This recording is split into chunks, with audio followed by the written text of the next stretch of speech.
सुप्रभात प्यारे बच्चों, आप सबका जीवन स्वस्थ और मंगलमय हो। आज हम भारत के महान संत और आध्यात्मिक कवि कबीर दास जी द्वारा लिखित साखियों को पढ़ेंगे और उन साखियों की प्रसंग सहित व्याख्या आपको समझाई जाएगी।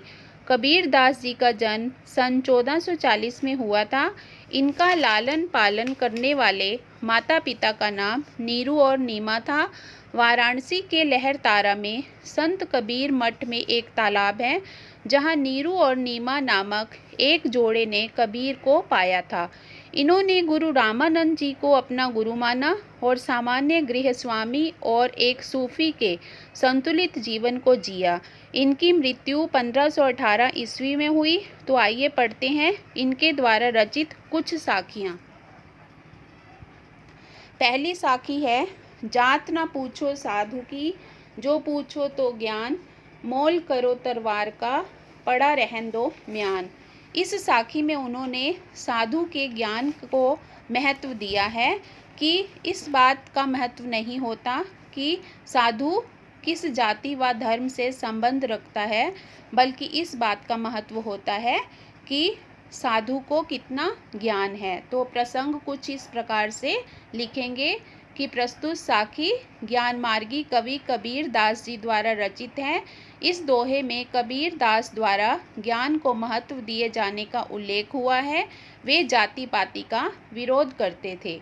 और व्याख्या कुछ इस प्रकार से लिखेंगे कि साधु की सच्ची पहचान करने के लिए उसकी जाति न पूछकर उसके ज्ञान को पूछना चाहिए। साधु का ज्ञान ही उसकी असली पहचान है।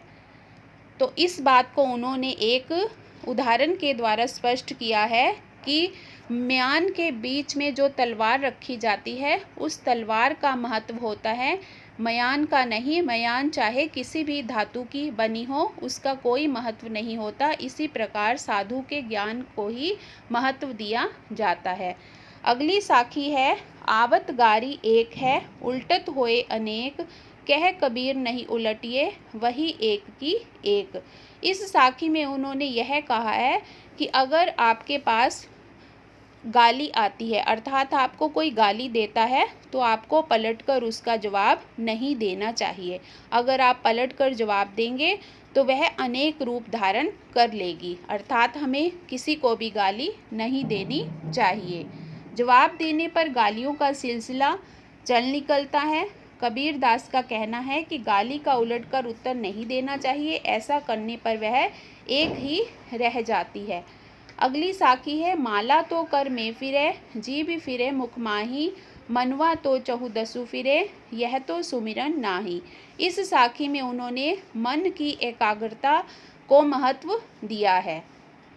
कबीर दास जी कहते हैं कि प्रायः यह होता है कि लोगों के हाथ में तो माला घूमती रहती है और मुख में जीभ भी घूमती रहती है, कि लोग जो हैं ईश्वर का स्मरण तो करते हैं लेकिन उनका मन एकाग्र नहीं होता। प्रभु की भक्ति जो है वो एकाग्र मन से करनी चाहिए। इसका कारण यह है कि उस समय भी हमारा मन चारों दिशाओं में घूमता रहता है, अर्थात हम एकाग्र चित्त नहीं होते, अतः इसे प्रभु स्मरण नहीं कहा जा सकता। अगली साखी है, कबीर घास ना नींदिए, जो पाँव तल होए, उड़ी पड़े जब आँख में, खरी दुहेली होए। इस साखी में उन्होंने छोटी से छोटी वस्तु को भी महत्व दिया है। उन्होंने कहा है कि हमें किसी भी चीज़ को तुच्छ नहीं समझना चाहिए। छोटी से छोटी जो वस्तु है वह भी हमें पीड़ा दे सकती है। व्याख्या इस प्रकार से है, कबीर दास किसी भी तुच्छ व्यक्ति या वस्तु की निंदा करने की मनाही करते हैं। उनका यहाँ तक कहना है कि अपने पैरों के नीचे की घास तक भी निंदा नहीं करनी चाहिए। इस व्यर्थ प्रतीत होने वाली घास का तिनका हमें परेशान करने को काफ़ी होता है। अगर एक छोटा सा तिनका भी आँख में पड़ जाता है तो हमारी आँख दुखने लगती है। अगली साखी है, जग में बैरी कोई नहीं, जो मन शीतल होए, या आपा को डार दे, दिया करे सब कोए। इस साखी में उन्होंने कहा है कि अगर हमारा अपना मन पवित्र है तो हमारा कोई भी दुश्मन नहीं होगा। व्याख्या कुछ इस प्रकार से है। कबीर दास जी कहते हैं कि यदि हमारा मन शीतल अर्थात शांत है तो हमें इस संसार में अपना कोई भी शत्रु प्रतीत नहीं होगा। हमें आवश्यकता इस बात की है कि हम अपने अहंकार को त्याग दें। हमें सभी के प्रति दया की भावना प्रदर्शित करनी चाहिए। तो बच्चों, मैं आशा करती हूँ आपको ये सभी साखियाँ समझ में आ गई होंगी। धन्यवाद।